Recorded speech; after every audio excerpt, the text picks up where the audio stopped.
हैं कि आज है भगवान कृष्ण के यानी यदुवंश के जितने हैं इन्हीं को 1056 करोड़ हैं यदुवंशी और सब के सब उदंड हो गए।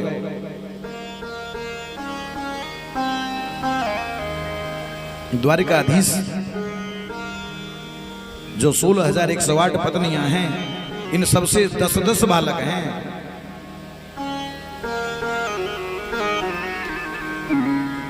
अनिरुद्ध जी, प्रद्युम्न जी आदि आदि इनकी भी विवाहों की चर्चा उषा आदि से करी। वो चित्रलेखा के माध्यम से चित्रलेखा उषा की मित्र है। एक बार स्वप्न में उषा को दर्शन हो गया प्रद्युम्न जी का, और जैसे ही प्रद्युम्न जी का दर्शन हुआ तो प्रद्युम्न जी स्वयं भगवान द्वारिकाधीश की तरह लगते थे।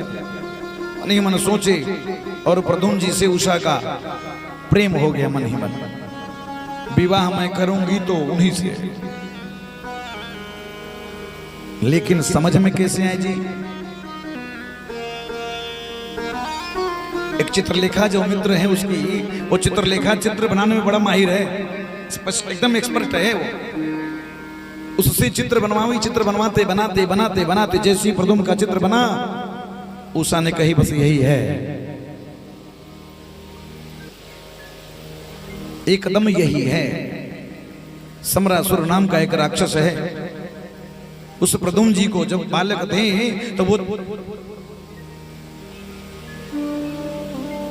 प्रसूति गृह से ही चुरा लाया और चुरा करके समुद्र में फेंक दिया। एक मछली निकल गई, मछुआरे ने मछली पकड़ा, संजोग से समरासुर के घर में ही बेच दिया। जैसे ही समरासुर के घर में मछली को ठीक ठाक किया गया, जो उसमें से बालक निकला, ये मिल गए महाराज प्रद्युम्न जी। वहीं धीरे धीरे बड़े होने लगे। दासी ने कही कि प्रभु जी, समरासुर ने कहा तू ही पाल ले। धीरे धीरे जैसे ही बड़े हुए, उषा को ये बात समझ में आ गई कि यही है, और अर्धरात्रि को दोनों द्वारिका आ गए जी। अनिरुद्ध जी, प्रद्युम्न जी आदि का ऐसे ही वैसे ही सबका विवाह हो गया। 56 करोड़ हो गए। भगवान ने कहा कि हमारे बालक बहुत उदंड हो गए हैं, अब इनको कुछ न कुछ उपाय करना पड़ेगा। एक ऐसे उदंड से उदंडता की तरफ न जा करके और ये सब संयमी हो जाएं। भगवान ने सोचा कोई उपाय नहीं है, एक ही उपाय है कि पूरे यदुवंश को ही समाप्त कर दिया जाए। क्यों? क्योंकि परमात्मा की जो लीला है वो धीरे धीरे पूर्ण हो रही है। भगवान ने बालकों को समझाया कि सुनो भाई, दरवाजे पर अगर है कोई संत महात्मा आ जाए तो अपमान मत करना। क्यों? कि साधु हृदयम मह्यम, साधुओं के हृदय में, संतों के हृदय में मेरा वास है। और अगर अपमान कर दिया, श्राप दे दिया, तो फिर कोई बचाने वाला इस संसार में कोई नहीं है। ऐसा संजोग हुआ जी। चतुर्मास में सप्तऋषि आए, साथ में ऋषियों के साथ में दुर्वासा जी भी हैं, और जामवती का पुत्र, जामवती के गर्भ से एक बालक है, उसका नाम है सांब। इसी सांब का कुष्ठ हुआ था तो हम सब उस शाकद्वीप से जम्बूद्वीप में आ गए। इसी सांब का कुष्ठ हुआ था तो भगवान द्वारिकाधीश कृष्ण स्वयं गरुड़ को भेज करके शाकद्वीपों से शाकद्वीपियों को ले आया। कारण सूर्य उपासक और वैद्यगिरी,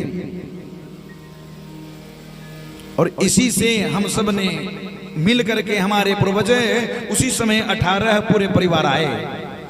और जब 18 परिवार आए तो उन 18 परिवार के 4-4 बालक हुए।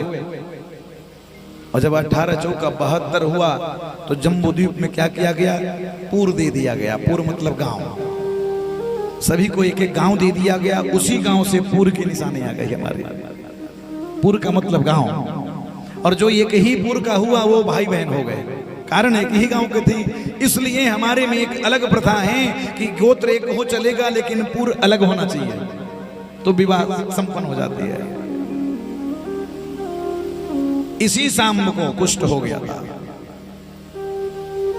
कारण अनेक अलग पुराण से, अन्य पुराणों से यही अपमान किया ऋषियों को, इस नाते कुष्ठ हो गया।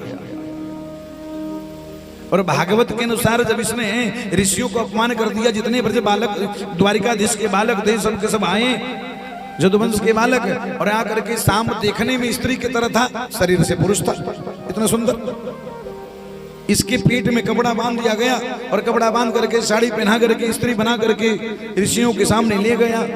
जैसे ही प्रस्तुत हुआ, जदुवंशियों ने पूछ दिया, प्रभु एक बात और बताओ,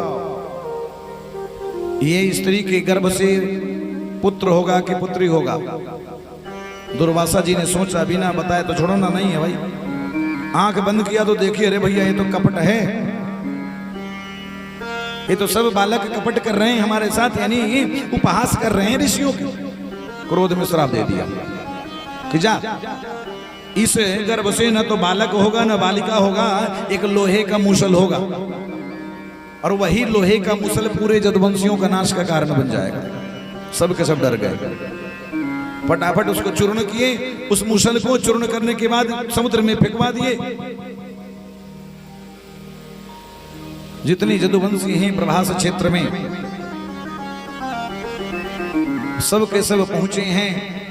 राजा युधिष्ठिर के राजसूय यज्ञ भी हुआ संपन्न भगवान की कृपा से। वहां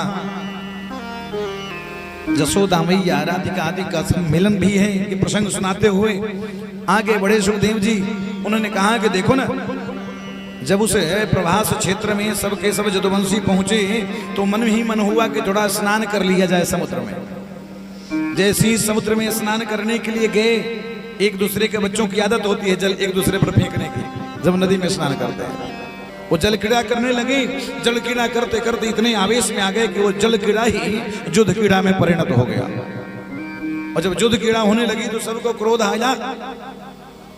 वो जो मूसल का चूर्ण बना करके समुद्र में फेंका गया था, उसी मूसल के चूर्ण के प्रभाव से एक नागफनी की तरह इड़ा नाम के घास बन गया, और क्रोध में उसी घास को उखाड़े और जदुवंशी एक दूसरे पर प्रहार प्रत्याहार करके सब लड़ करके समाप्त हो गए।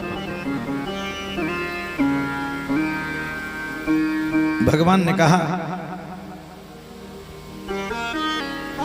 कि हे अर्जुन सुनो, अब द्वारिका भी धीरे धीरे समुद्र के जल में डूबने वाली है, क्योंकि मेरा लीला अब पूर्ण होता है। इसलिए मैं धरा धाम को छोड़ करके अपने साकेत धाम गोलोक जाऊंगा। आप ऐसा करो, चतु पंचावशेषिता, जो 4-5 बच्चे हैं और जो हमारी सारी पटरानियां हैं, सबको ले जाकर के वृंदावन छोड़ दो। जैसे वृंदावन छोड़ने आए जी, तो भगवान स्वयं कोलभिल का रूप लेकर के सभी पत्नियों का हरण कर दिया।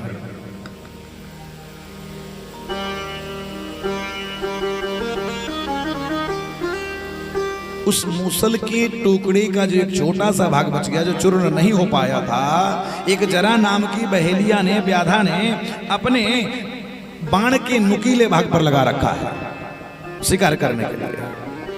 परमात्मा है स्वयं एकांत में पीपल के पेड़ के नीचे बैठे हैं जी, और बैठ करके अपना बायां पैर के ऊपर दाहिना पैर रख करके तलवा ऐसे है, और जैसे ही तलवा ऐसे है तो तलवे को देख करके उस बहेलियों को लगा, व्याधा को ये लगा कि कोई न कोई जंगली जानवर है, और वही बाण निकाला जिस बाण पर ऋषियों के साप स्वरूप मूसल का टुकड़ा लगा है, और ऐसा निशाना बनाया कि जा करके भगवान द्वारकाधीश के तलवे में लगा, और द्वारकाधीश छटपटाने लगे। संतों के मुख से कथा आती है कि एक बार